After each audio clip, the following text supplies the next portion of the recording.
কাছে দেশে প্রবাসে যে যেখান থেকে এই মুহূর্তে আমাকে দেখছেন সবাইকে আমার সালাম, আসসালামু আলাইকুম ওয়া রাহমাতুল্লাহি ওয়া বারাকাতুহু। প্রিয় শুভাকাঙ্ক্ষী ভাই বন্ধুগণ, কেমন আছেন? আশা করছি ভালো আছেন। আলহামদুলিল্লাহ, আপনাদের দোয়া ও ভালোবাসায় আমিও ভালো আছি ইনশাআল্লাহ।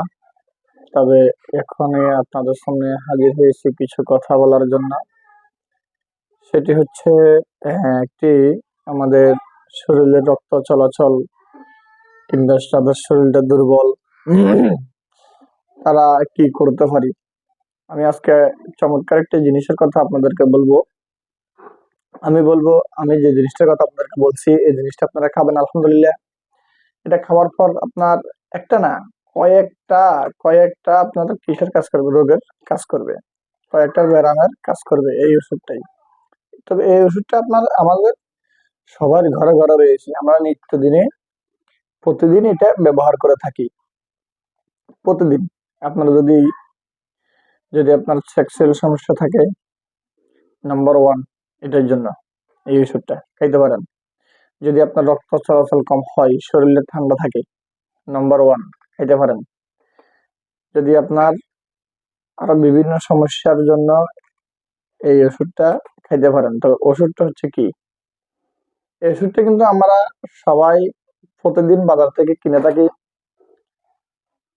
প্রতিদিন আমাদের ঘরে বিভিন্ন তরকারির সাথে ইউজ করা হয়। আমরা সবাই চিনি, চিনি না তা না, তবে জিনিস আমরা সবাই চিনি, কিন্তু ঠিক হালকা একটু বেশ কম। একই জিনিস একটু 19-20 এটা খাবেন।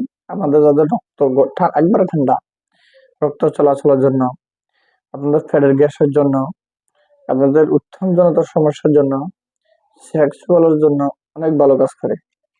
তবে এই ওষুধটা আপনি খাবেন। বিশেষ করে একটা না অনেক গ্রামের কাজ করবে, সেগুলা আমি আপনাদেরকে বলে শেষ করতে পারবো না। আলহামদুলিল্লাহ, আপনার খান টানা আপনি 1 মাস খাবেন। প্রতিদিন একটা করে সকাল এবং বিকাল এই 2 টাইম খাবেন। তবে জিনিসটা হচ্ছে যে রসুন।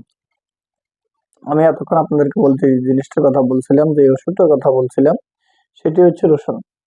এই রসুনটা আমাদের সবার ঘরে ঘরে রয়েছে, ঠিক। তবে আমাদের ঘরে যেটা আমরা নিত্যদিনের তরকারির সাথে ইউজ করে থাকি, কিন্তু রসুন ঠিক একটু 19-20। যেমন আপনাদেরকে খেতে হবে যে 1 কোষা রসুন। 1 কোষা বলতে কি, আমরা হয়তো অনেকে 1 কোষা বুঝি যে আমাদের যে বড় বড় কোষগুলো আছে ওইখান থেকে একটা কোষ ছিঁড়ে নেওয়া, খাওয়া, ওইটাকে আমরা